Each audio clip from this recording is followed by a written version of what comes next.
so much. Well, it's the month of February, and you know, February is a love month. That's why we're featuring all these couples in love, man. Show some love, man. And as has become the tradition, we're going to introduce the first of the two parts. You know, we know the better half very, very well. You know, we all know him. But we're going to meet her and then eventually get her to introduce him for us. So in the meantime, put your hands together, show some love, and welcome Ajoa.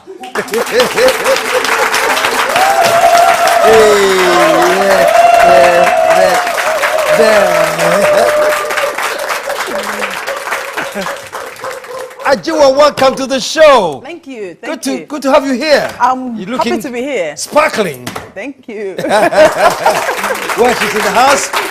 We're going to be talking to her, and later on, she'll introduce him. Stick around. We'll be right back.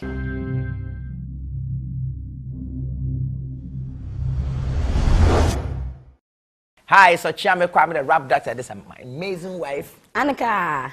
You know, and we are live on the KSM show. Yay! Ajoa, welcome to the show.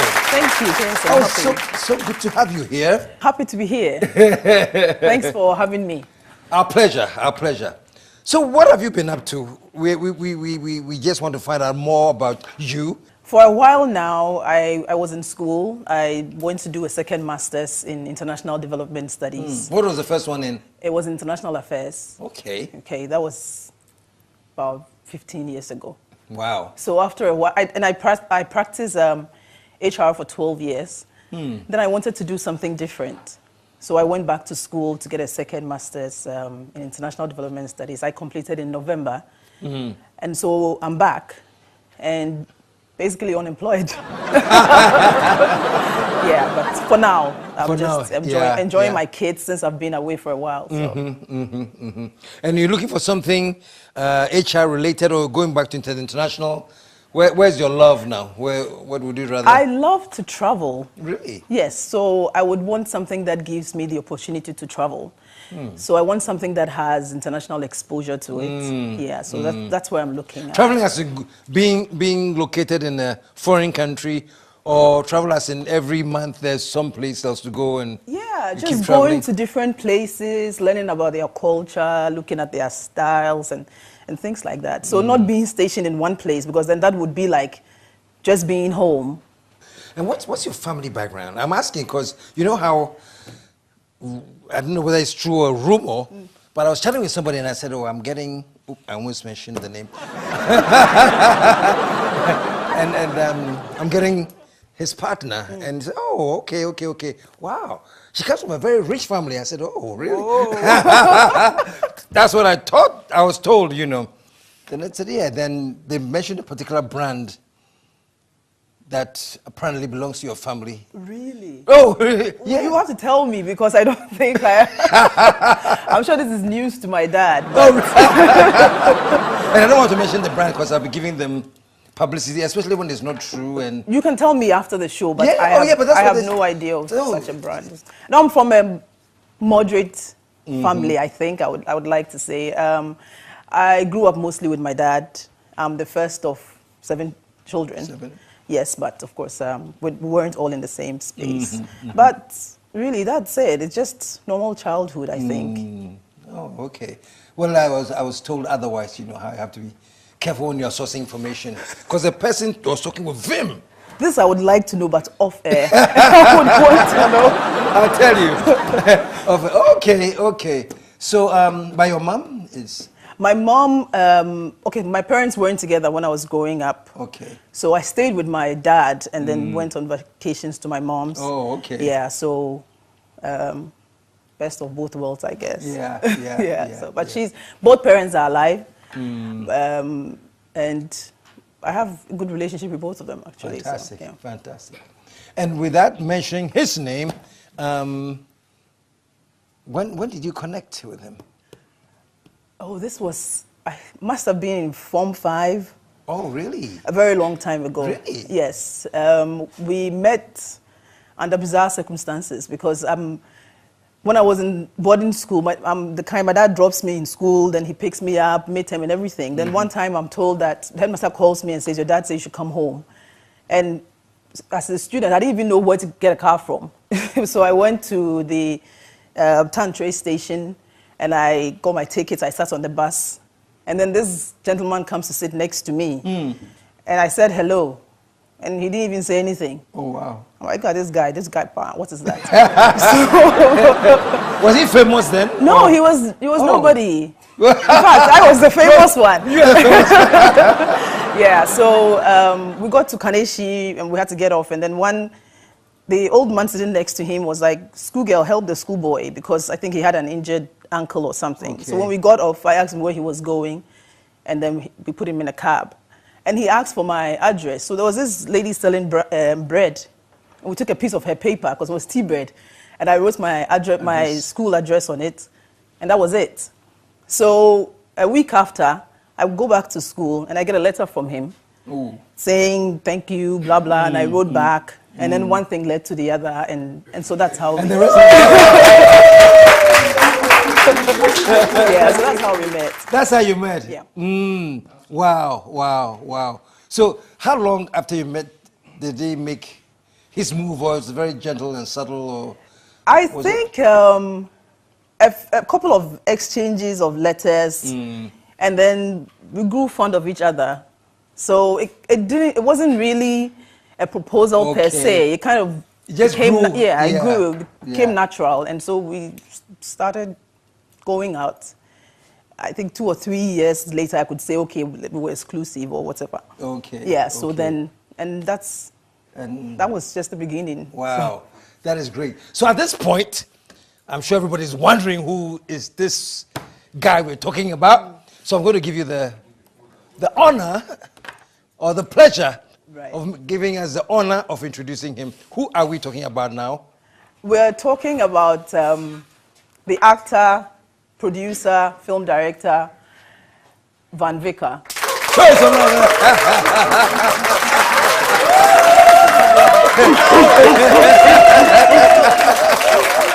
All right. Got it. There you go. There you go. Oh. Van, how you doing, man? You the man? No. I was the man. I was. You're still the man. No. You guys took over from me, man. Took over from me. But wow, great story, man. And in the bus, you didn't quite pay attention, or you were just.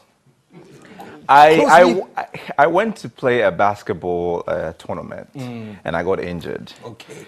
The other side of the story is, like she was saying, it was kind of, say it was a mysterious meeting, or it was a destined meeting, because I got injured and I had to go home that day.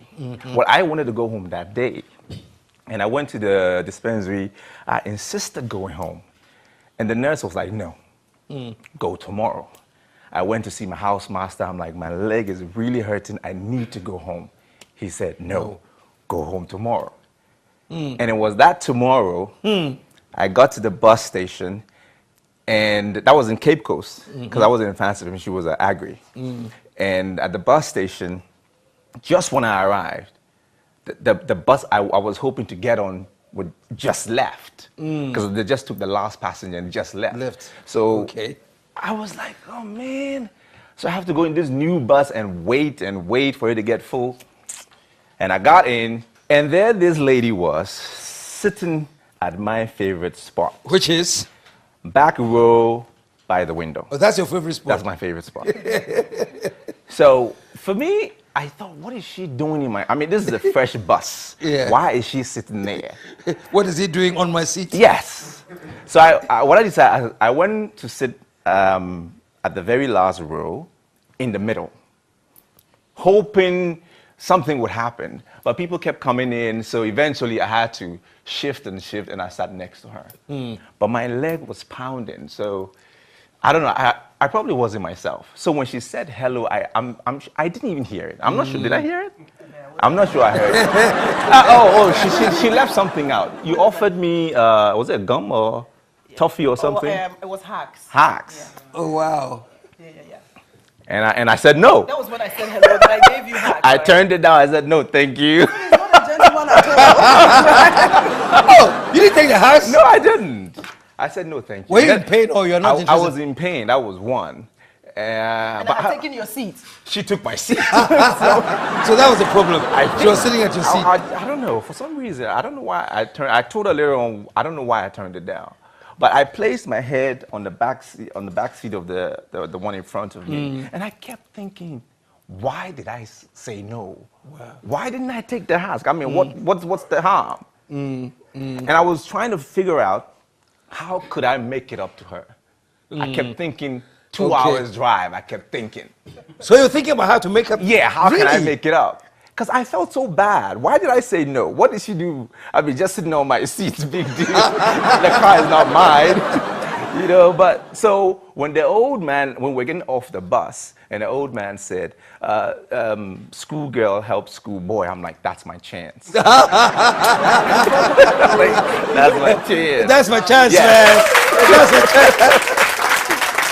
And then we got off the bus, like she said, I tried to get her, back in the day, it wasn't telephone number. No.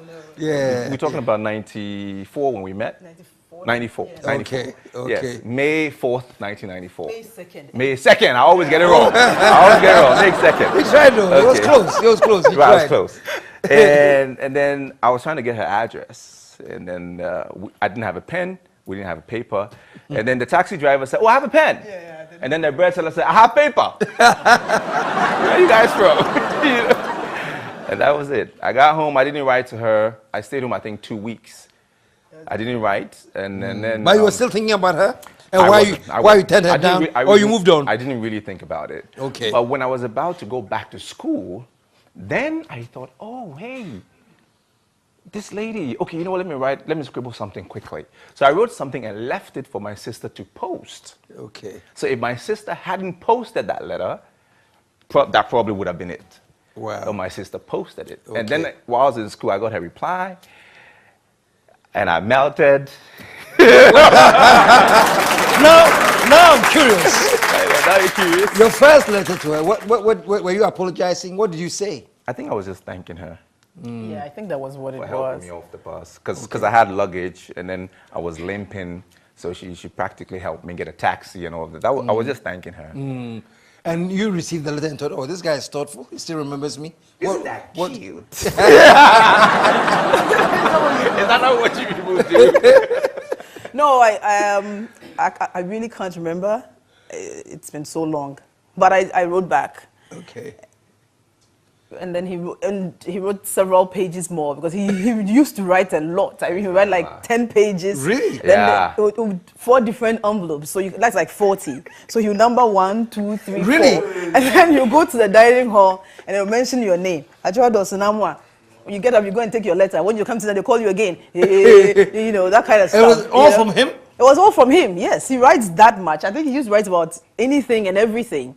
And that's how we actually we started. We talk about anything and everything. Yeah. So it was a lot of letter writing to start with. Unfortunately, or fortunately, there were no emails in those days. And I kept the letters, all of them. I had a box full of them. Yeah. So I think we got married and I was moving from my dad's house and I said, Master, you either come for your stuff or I'm getting them. Yeah. What are they now? Now they're collector's item, although. Oh, we can auction them. I kept them. Bank love letters. They cannot be auctioned. They were in the chop box, right? Yeah, they were in my chop box for a long time, but I have no idea. I mean, now if he has anything to say to me, he has to say feely. So, yeah, so no I'm more not letters. going with letters. You like writing like that much, or do you have so much to say? Oh, let me add that. And anytime he writes, the address part of the letter would be a song. Yeah. So he would write something maybe from Phil Collins or something. That's how he begins the letter.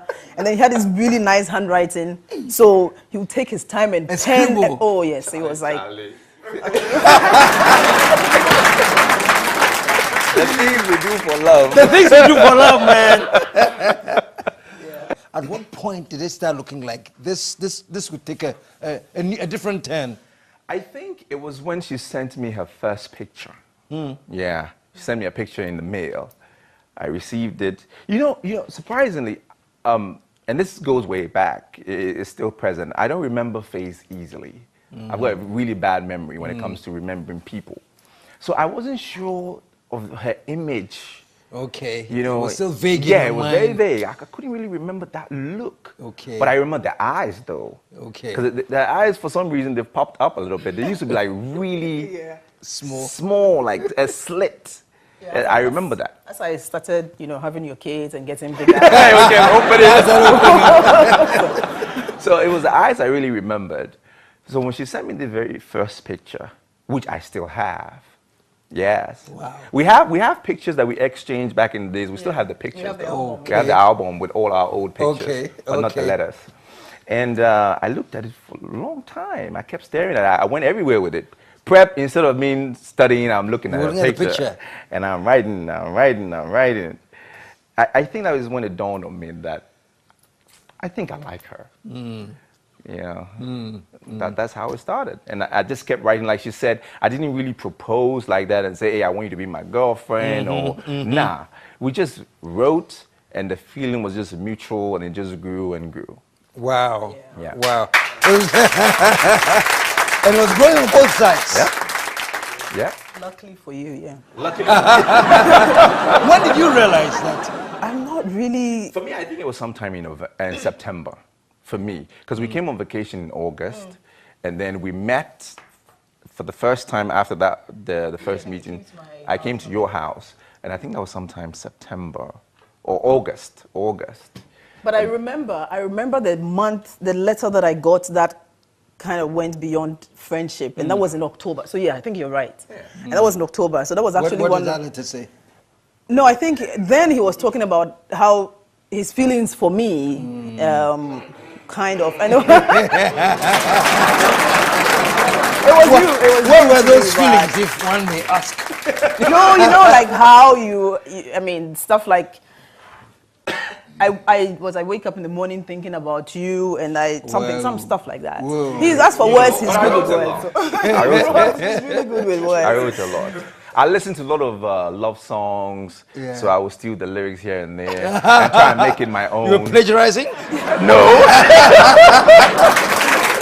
I made it my own. No, okay. Yeah, I made it my own. I'm even more impressed, man. You know? Wow. I wrote a lot. Wow. Well, guys, we are going to have more fun here. We're going to take a commercial break. When we come back, Van and Adjoa in the house. It's gonna get sweeter than guinea fowl. It's the KSM Show.